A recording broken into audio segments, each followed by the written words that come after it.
হযরত আবু হুরায়রা রাদিয়াল্লাহু তাআলা আনহু এর উদার তাড়নায় দুরাবস্থা।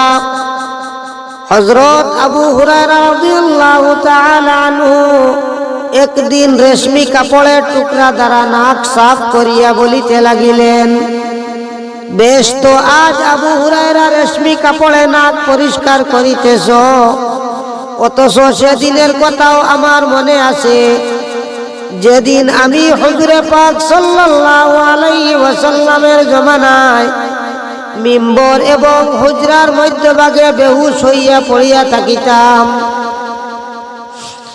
লোকে আমাকে পাগল মনে করিয়া আমার ঘাড়ের উপর পা রাখিয়া দিত, কিন্তু আমি তখন পাগল ছিলাম না, বরং ক্ষুধার জ্বালায় আমার ওই দুরাবস্থা হইত।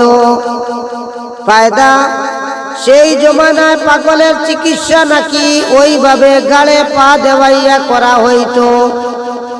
হযরত আবু হুরায়রা রাদিয়াল্লাহু তাআলা আনহু ক্রমাগত কয়েক দিন উপবাসে অনেক সময় বেহুশ হইয়া পড়িয়া থাকিতেন। তিনি বড় ধৈর্যশীল এবং আবিদ ছিলেন। হুজুরে পাক সাল্লাল্লাহু আলাইহি ওয়াসাল্লামের পরবর্তী যুগে তাহার অবস্থা সচ্ছল হইয়াছিল। তাহার নিকট খেজুরের বিচি দ্বারা পরিপূর্ণ একটা তলি থাকিত। উহা দ্বারা তসবিহ পাঠ করিতে করিতে শেষ হইয়া গেলে তাহার বাদী আবার তলি পূর্ণ করিয়া দিত।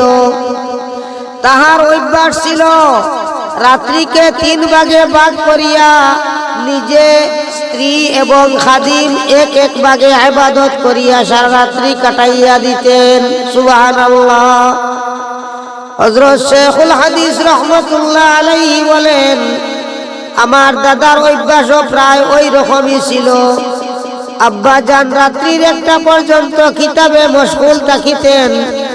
1টার সময় দাদা জান তাহাজ্জুদের জন্য উঠিতেন এবং ফজরের পনে 1 ঘন্টা পূর্বে চাচা জানকে তাহাজ্জুদের জন্য উঠাইয়া নিজে সুন্নত পালনার্থে কিছুক্ষণ আরাম করিতেন।